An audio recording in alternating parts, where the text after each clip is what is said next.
Merhaba craft tutkunları, kanalımıza hoş geldiniz. Yılın ilk günü, yılın ilk videosuyla karşınızdayız. Bugünkü videomuzda size kışın vazgeçilmez olan şişli örgü tekniklerinden bahsedeceğiz. İlmek nasıl atılırla başlayıp basit örgü teknikleri olan ters ve düz örgü nasıl örülür bunu göstereceğim size. Bu iki teknik aslında şişli örgünün temel iki tekniği. O yüzden de ikisini de öğrendikten sonra birçok projeyi kendiniz yapabileceksiniz. Sonrasında da bu iki tekniği kullanarak örebileceğiniz bir erkek atkısı göstereceğim size. Ben bu atkıyı seneler önce bir el işi sitesinde paylaşmıştım. Modeliyle ilgili çok fazla soru aldığım için de bu videoda detaylandırmak istedim. Bu atkıyı yapabilmek için yaklaşık 250 gram orta kalınlıkta bir yün ipe ihtiyacınız var. Örmek için de 4 ya da 5 mm kalınlığında şişler kullanabilirsiniz. Ben biraz daha gevşek duran örgüleri sevdiğim için 5 mm kullanacağım. Şimdi gelin önce tekniklerden başlayarak atkımızı nasıl öreceğiz ona bakalım. Şimdi size teknikleri anlatırken daha kolay görünsün diye başka bir iplikten göstereceğim. Önce ilmekle başlayalım.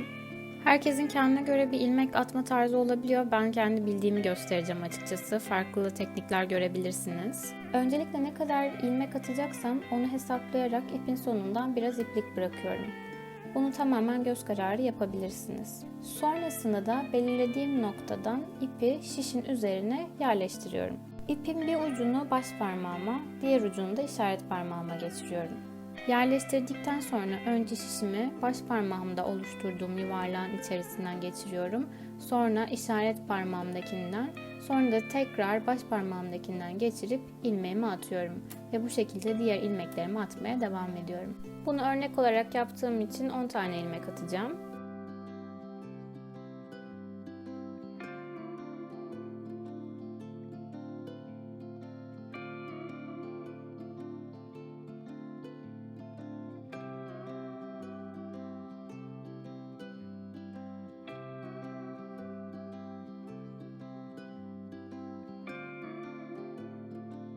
Şimdi örmeye başlayabiliriz. İlk önce ters örgüyü göstereceğim. Sağ elime boş şişi, diğer elime de ilmek attığım şişi alıyorum. Öncelikle ilk ilmeğimi örmeden direkt olarak sağdaki şişime geçiriyorum. Diğer ilmeklerde ise şu şekilde ilerliyorum. Sağ elimdeki şişi ilmeğin ortasından batırıyorum. Sonrasında ipimi arkadan şişin üzerine doluyorum ve ipimi çekerek ilmeği diğer şişin üzerine alıyorum.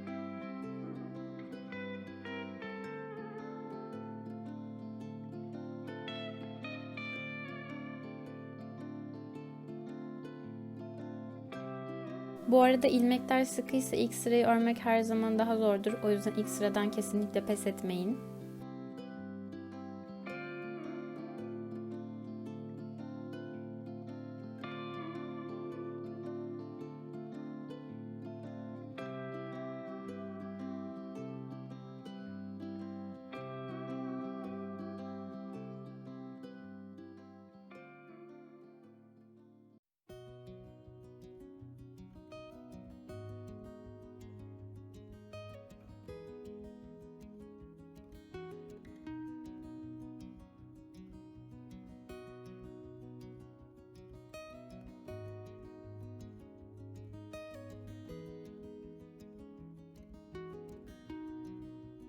Ters örgü bu şekildeydi. Görünüşü de böyle. Şimdi bir de düz örgüye bakalım.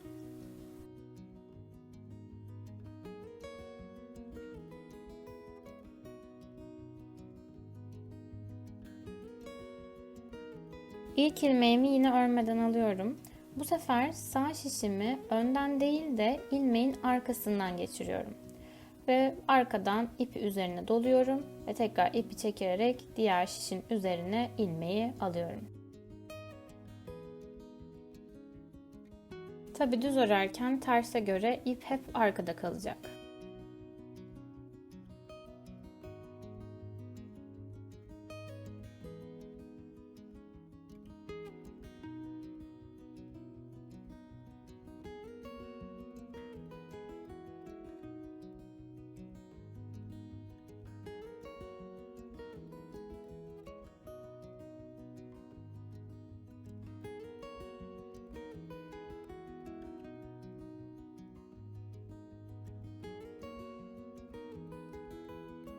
Şimdi düz örgüyü yapabilmek için ilk sırayı bu şekilde ördükten sonra bunun tersini ilk gösterdiğim ters örgüyle örmeniz gerekiyor ki düz örgü görüntüsünü elde edebilin. Yani eğer örgümün tamamında düz görüntüsü elde etmek istiyorsam öncelikle düzle başlıyorum, sonra ters, sonra tekrar düz, ondan sonra tekrar ters şeklinde örgümü devam ettiriyorum. Şimdi o yüzden bir sıra tekrar ters öreceğim.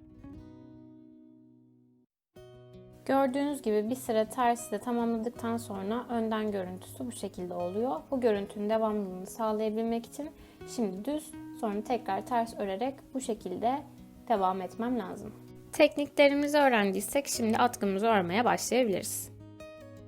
Şimdi atkımıza öncelikle 48 ilmek atarak başlıyoruz. Ben bunu daha önce 44 ilmekten yapmıştım ancak o ipim birazcık daha kalın olduğu için bunu 48 ilmekten yapmaya karar verdim. Siz de ipliğinizin kalınlığına göre ilmek sayısını azaltabilir ya da arttırabilirsiniz. Bu tamamen size kalmış. Ya da daha geniş yapmak istiyorsanız yine ilmek sayısını arttırabilirsiniz.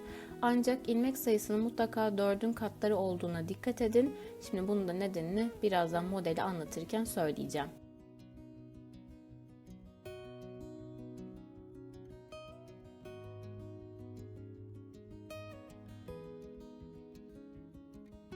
...48 ilmeğimi attıktan sonra artık örmeye başlayabilirim. İlk iki sıram ters örgü olacak. İlk sıramı ters örmeye başlıyorum.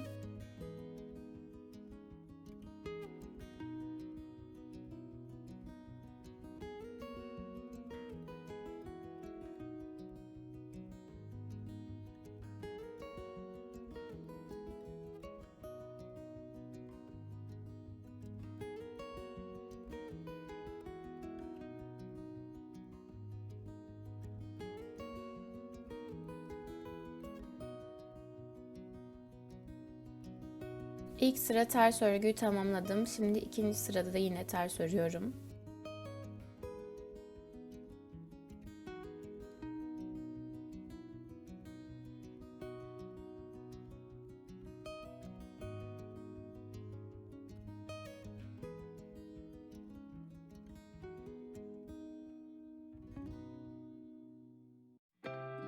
Şimdi üçüncü sıraya geldiğimizde ise farklı bir teknik uygulayacağız.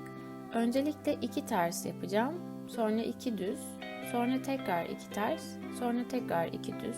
Bu şekilde aslında sıramı devam edeceğim. Aslında bu lastik örgüsü gibi, lastik örgüsünde de bir ters, bir düz, bir ters, bir düz yapılır. Burada bir sayı artırıyoruz. 2 ters, 2 düz, 2 ters, 2 düz yapıyoruz.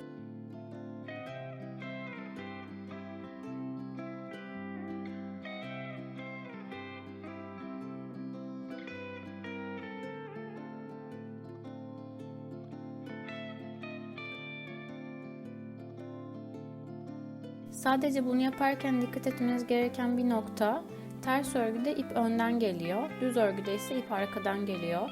O yüzden de her tersten düze veya düzden terse geçerken ipin yönünü değiştirmeniz lazım. Yani mesela şimdi burada tersten düze geçiyorum, o yüzden ipimi önden arkaya alıyorum.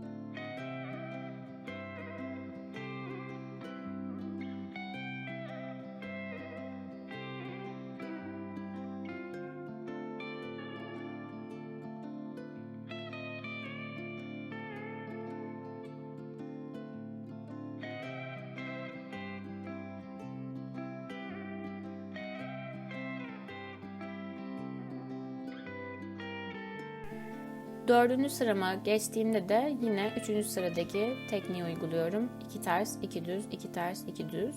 İlmek sayısını hesaplarken mutlaka ilmek sayısının 4 ve 4'ün katları olması gerektiğini söylemiştim. İşte bu iki sıra için aslında buna dikkat etmemiz gerekiyor. 2 ters 2 düz ördüğümüz için bunların arkalarına da düz görüntüleri elde edebilmek için tamamlayıcıları gelmesi lazım. Yani ben 2 ters 2 düzle başladım. Bunu arkadan ördüğüm zaman düzün arkasına ters, tersin arkasına da düz örgü gelecek. Yani ilmek sayımı 4 ve 4'ün katları yaparsam ters ile başladığım örgümü düzle bitirebileceğim. Bu sefer yine tekrar ters ile başladığımda aslında bu ikili ikili parçalı görüntüleri elde edebileceğim. Üçüncü sıramda 2 ters, 2 düz, 2 ters, 2 düzle başlamıştım ve tamamladım. Şimdi dördüncü sıramda yine aynı şekilde 2 ters, 2 düz olarak yapıyorum. Şimdi aslında ilk dörtlüyü tamamladık. Bundan sonraki aşamalarda bu dörtlüyü sürekli tekrar edeceğim. Yani 5. sıramda tekrar ters, 6'da ters, 7 ve 8'de 2 ters 2 düz, 2 ters 2 düz şeklinde örmeye devam edeceğim.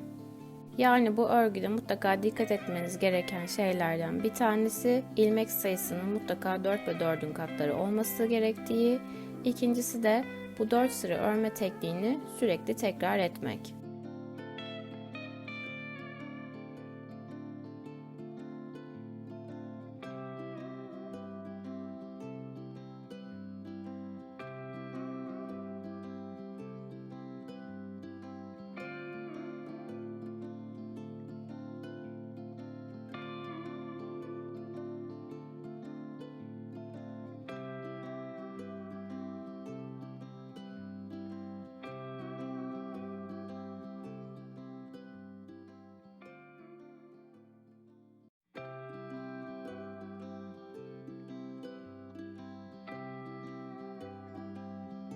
Evet, gördüğünüz gibi 8. sırayı tamamladıktan sonra da yavaş yavaş modelimiz ortaya çıkmaya başladı. Bundan sonra yine aynı şekilde dörtlümü devam ettiriyorum. Önce ters, sonra tekrar ters, ondan sonraki 2 sırada da 2 ters, 2 düz şeklinde ilerliyorum.